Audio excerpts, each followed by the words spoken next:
Buenas noches, bienvenidos y bienvenidas a una nueva emisión del Noticiero Popular de Barricada TV. Estamos transmitiendo, como siempre, desde INPA, la primera fábrica recuperada del país por sus trabajadores y trabajadoras a través del 32.1 de la TVA, también a través de YouTube, a través de nuestra app y diversas aplicaciones.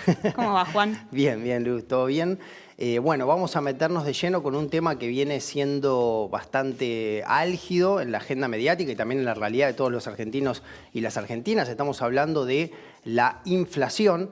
En este sentido, bueno, vamos a empezar por recordar lo que fueron los números de justamente de la inflación que se dieron en febrero. En concreto son los números que dio el INDEC sobre el índice de precios al consumidor, que registró un aumento del 4,7% en febrero en relación con enero. Y a su vez el apartado que más aumentó, que más creció, fue el de bebidas y bebidas no alcohólicas y alimentos, que aumentó en un 7,5%. Bueno, en este contexto es que el viernes pasado el presidente Alberto Fernández, ahí como lo vemos en las imágenes, anunció una serie de medidas. La principal, tal vez de ellas, es la creación del Fondo Estabilizador Temporario de Trigo Argentino, que, bueno, tiene como su objetivo principal estabilizar justamente el precio del trigo, el precio interno del trigo. La instrumentación y administración de este fondo va a estar a cargo, a su vez, de la Secretaría de Comercio Interior. Sí, en este sentido también hay que recordar que Rusia y Ucrania son dos de los principales exportadores de cereales a nivel mundial, con un 28% del total. Por lo tanto, el conflicto bélico entre ambos influye en el precio de esta materia prima y sus derivados a nivel mundial. El precio, decíamos, aumentó a nivel mundial cerca de un 40%. En nuestro país, la harina y todos los panificados tuvieron un fuerte aumento casi instantáneo, por lo que se vuelve absolutamente necesario tomar medidas para desacoplar el valor internacional del valor en el mercado interno. Sí, bueno, en ese sentido hablábamos de los anuncios del presidente del viernes. Otro de ellos tiene que ver justamente con un aumento de las retenciones, en este caso a dos productos que son la harina y el aceite de soja. ¿Sí? Las retenciones para estos productos pasan del 31 al 33%. Esto se da luego de que el presidente suspendiera el decreto 790 que él mismo había firmado hace tan solo algunos meses, en los cuales había bajado las retenciones para estos productos. Bueno, ahora va para atrás con ese decreto y aumenta en este 2%, como decía, las retenciones a la harina y el aceite de soja. Lo que sostiene el gobierno ante, obviamente, la crítica despiadada que viene de parte de los sectores concentrados, oligopólicos y patronales del campo, es que esta medida no va a afectar a los productores. Es una medida que solo va a alcanzar a 11 empresas exportadoras, de las cuales 8 representan el 95% del total de las exportaciones de estos productos. Por otra parte, y en el contexto de lo que el presidente denominó guerra contra la inflación, el ministro de Desarrollo Productivo, Matías Culfas, acordó con algunas cadenas de supermercados que se retrotraigan los precios de 580 productos, tal como estaban a principio de mes, los cuales tuvieron aumentos injustificados, ¿no?, durante este tiempo. Para analizar un poco esta situación y el escenario al cual nos enfrentamos, porque vos bien decías, Juan, es una realidad que vivimos todos los argentinos, todas las argentinas cuando tenemos que comprar. Estamos en comunicación con Andrés Aciaín, él es economista y director del Centro de Estudios Económicos y Sociales Scalabrini Ortiz. Bueno, Andrés, en primer lugar te agradecemos mucho por esta comunicación. Y queríamos arrancar preguntándote cuál es tu opinión acerca de estas medidas que se fueron anunciando a lo largo del fin de semana, porque en realidad Alberto Fernández habló el viernes, pero recién el sábado se publicaron en el boletín oficial estas medidas. Y también preguntarte en lo concreto cómo es que va a funcionar este Fondo Estabilizador Temporario del Trigo Argentino.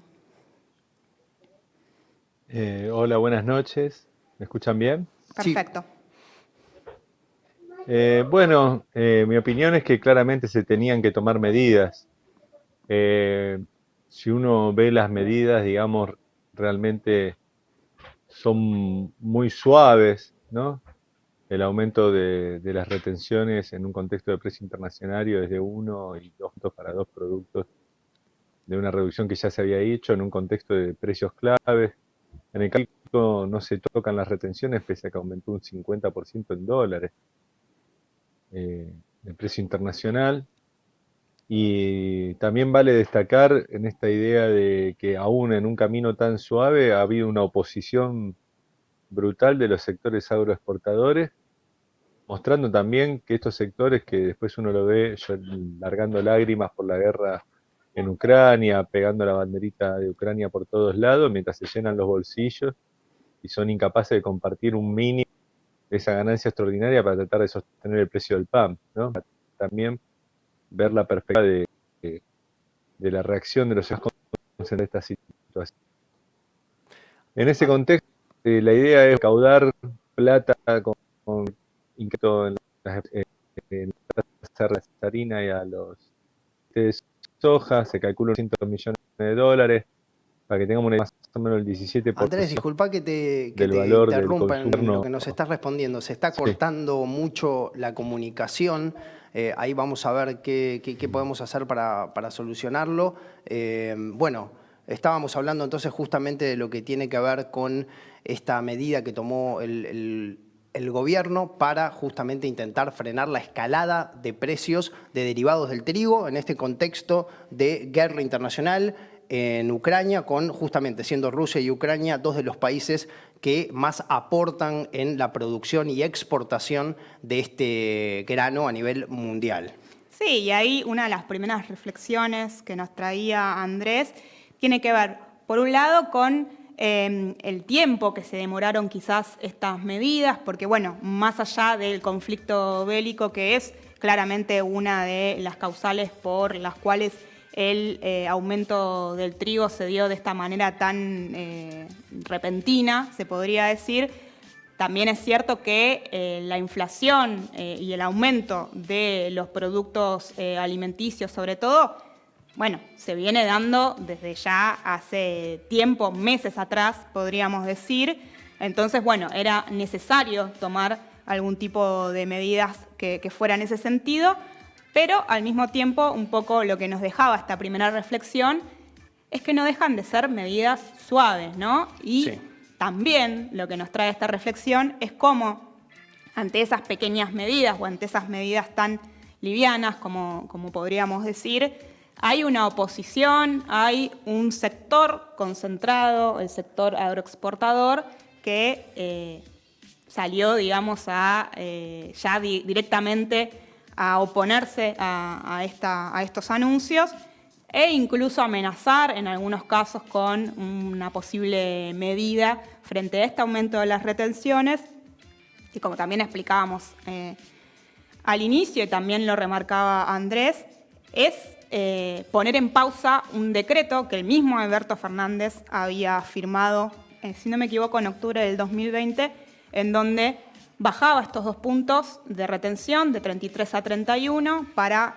aquellos productos derivados de la soja como el aceite y la harina. Sí, en ese sentido es interesante remarcar lo que decía Andrés Aciaín en torno a que el precio internacional del trigo creció en un 50%, estaba diciendo él, sí, ¿no? Y estamos hablando de que el gobierno, como vos decías, Lu, nada más pone en ciertos derivados, en este caso de la harina y de la soja, un aumento del 2% en las retenciones. Es decir, hablamos de un aumento exponencial en las ganancias que no se traduce en un aumento de las retenciones de manera significativa o para muchos más granos, sino que por el contrario, apenas sigue siendo muy, muy acotado y que sin embargo, como decíamos también, rápidamente genera esta respuesta de los sectores concentrados del campo en Argentina, dando cuenta desde ya de sus vinculaciones políticas con los sectores de Juntos por el Cambio y bueno, vastos sectores de la política, lamentablemente, ¿no? Sí, y también una de las preguntas que justamente le queríamos hacer a Andrés, ahora seguramente lo vamos a volver a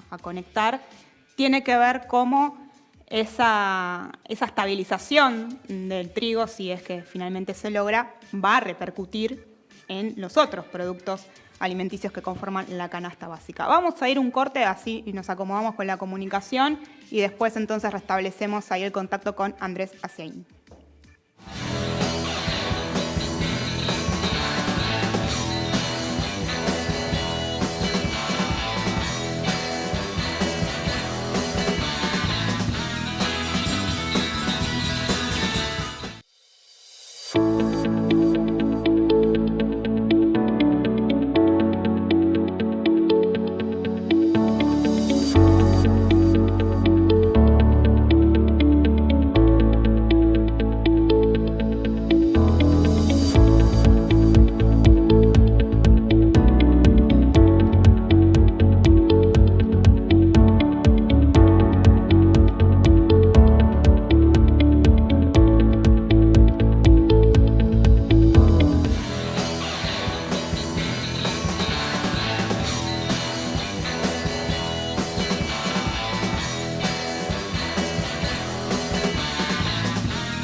estamos nuevamente en el piso del Noticiero Popular y estamos comunicados con Andrés Aciaín, economista y director del Centro de Estudios Económicos y Sociales Scanabrini Ortiz.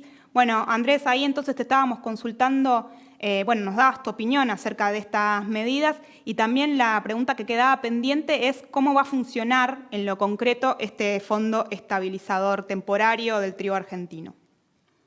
Mira, creo que todavía está por definirse bien a dónde va dirigido el subsidio.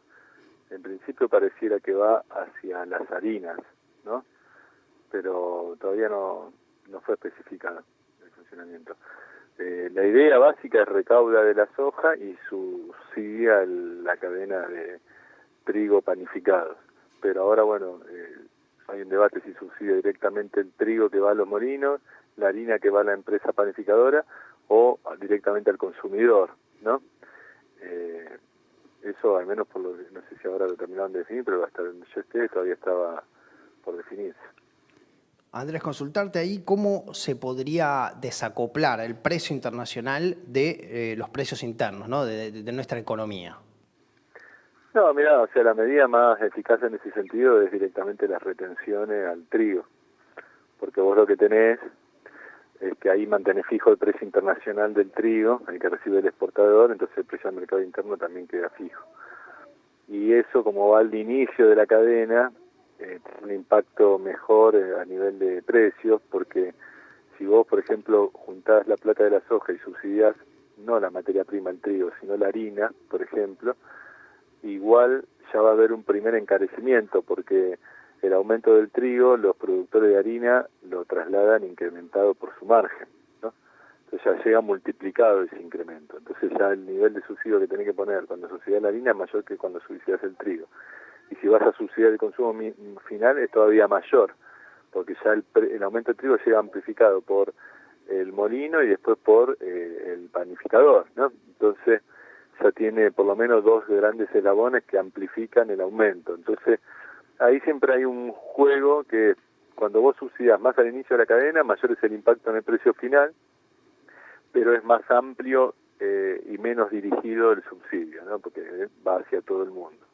En cambio, si vos subsidias al consumidor, por ejemplo, le das a la tarjeta alimentaria, a la jubilación mínima, eso le das un subsidio para comprar pan, fideo, panificado, ponele, el aumento en el precio de los panificados es total, digamos, porque llega multiplicado el aumento del trigo por las distintas cadenas eslabones que le van poniendo su margen encima, pero es más dirigido porque subsidias únicamente al sector que quiere subsidiar. Entonces ahí hay una elección a la hora de hacer política entre qué se quiere, si dirigir el subsidio específico a un sector o se tiene un impacto mayor sobre el precio final del producto. Y ahí, tenés que elegir. Cuando más al inicio de la cadena vas con el subsidio, mayor es el impacto en el precio final del producto. Cuando más hacia el final vas de la cadena, más dirigido es el subsidio.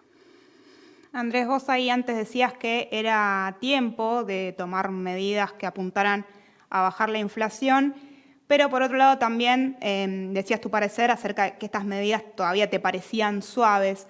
¿Qué otras medidas, valga la redundancia, podría tomar el gobierno nacional para ir en este sentido de bajar la inflación? Y por otro lado también consultarte ahí si logrando estabilizar el precio del trigo se puede lograr también, digamos, bajar el aumento en otros productos alimenticios de la canasta básica o no es suficiente. Sí, mirá, lo que yo te decía, digamos, el aumento ya de la retención al sector sojero en relación a lo que le aumentaron los precios es mínimo. Entonces una medida que amortigua mínimamente. La soja también que no se consume mucho internamente, pero impacta directo en el costo de los arriendos y otros costos agrícolas, ¿no? Entonces ahí ya va a haber un impacto en el costo. Después no se hace nada con el maíz, que es un insumo de un montón de productos, que aumentó bestialmente también. Y con el trigo es este fondo compensador que hay que ver el alcance que tiene, frente a un aumento del 50% del precio en dólares del trigo. Por eso te digo que son medidas que para la situación excepcional de la guerra y el aumento de los precios de alimentos en un contexto que ya la inflación era muy alta, son mínimas, te diré, mínimas. Es el estado de situación. Yo creo que tendría que haber seguido directamente un congelamiento de precios, como retroactiva, ¿no? Eso se tendría que haber impuesto un congelamiento de precios por un periodo excepcional y se tendría que haber puesto retenciones tanto lo que es maíz como trigo. Pero es una pelea que tenés que dar. Imagínate que aumentó un puntito o dos la retención en un sector que se está forrando en plata y ya pusieron el grito en el cielo. Claro. El otro va a un conflicto mayor. Y un gobierno que está relativamente débil, que ha optado por el camino de ser moderado con los sectores, con los factores de poder, no sé si está en condiciones tampoco de dar una pelea, ¿no? Andrés, consultarte ahí, teniendo en cuenta que al Fondo Monetario Internacional lo que le interesa es que el país ingrese en divisas. De hecho, recuerdo que durante el gobierno de Macri habían pedido mayores retenciones. La pregunta sería, ¿cómo condiciona hoy al gobierno justamente el acuerdo al que se llegó con el FMI para tomar decisiones en materia económica interna, ¿no? Mira, ese que viste es un ejemplo claro. Digamos, ¿por qué no negociaron cuando negociaron con el FMI que el FMI pide el aumento de la retención? ¿No? Si todos los que están ahí, los grupos empresarios, y que piden un aumento de ganancia del impuesto a la ganancia a los bienes, al patrimonio que se permanezca, a los altos patrimonios, que pida un aumento de las ganancias a las empresas más grandes.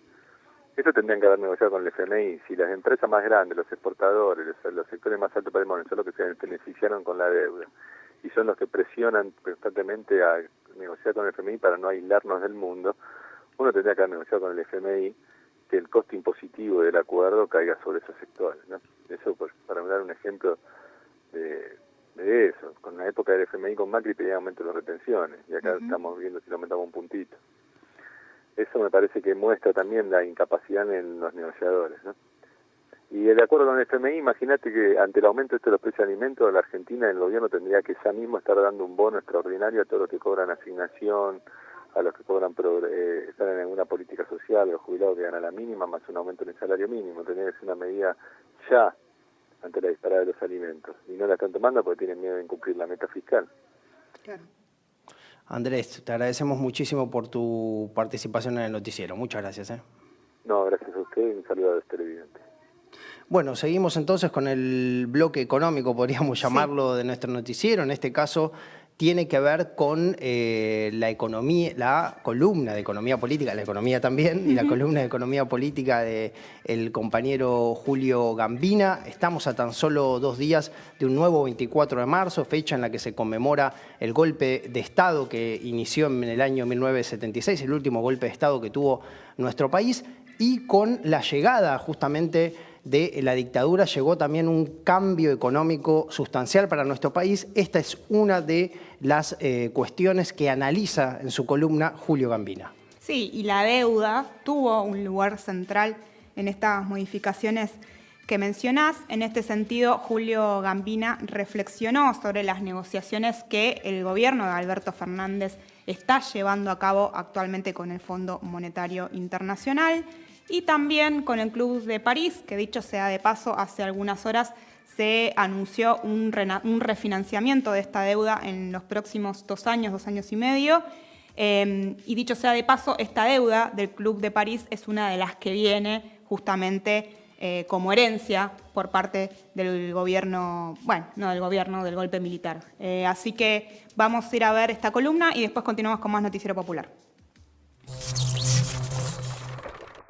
Bueno, en vísperas de un 24 de marzo, ya son muchas décadas transcurridas desde ese golpe de Estado que supuso cambios importantes en la estructura económico-social de la Argentina, en donde el tema deuda pública, deuda externa, tuvo un tema principalísimo. Digamos que el terrorismo de Estado, la violencia ejercida desde el Estado capitalista por parte de las clases dominantes locales y mundiales generó un cambio estructural profundo en la economía, en la sociedad, en el Estado argentino, y uno de los dispositivos más importantes es la deuda.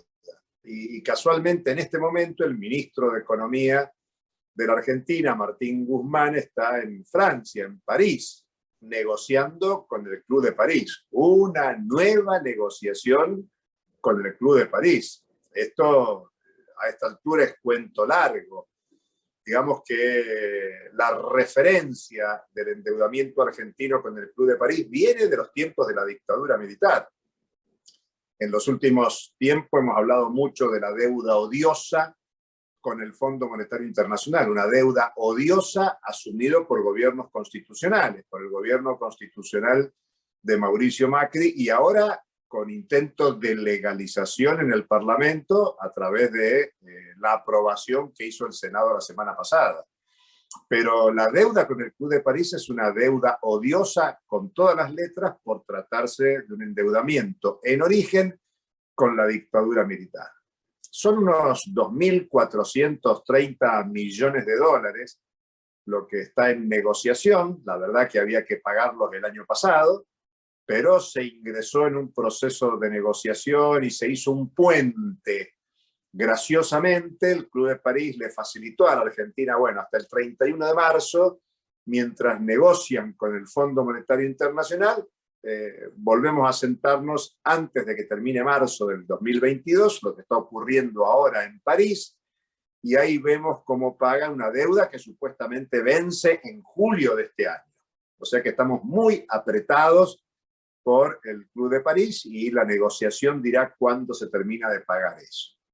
Al mismo tiempo, el Fondo Monetario Internacional ha dicho que la Argentina se quede tranquila, que no pague la semana que viene una cifra de casi 2.900 millones de dólares, que prorroga los vencimientos hasta fin de marzo, todo para darle tiempo al Fondo Monetario Internacional, a su directorio, que analice el entendimiento aprobado por el Congreso argentino y se disponga las condiciones de los desembolsos que va a hacer el Fondo Monetario Internacional para cobrarse.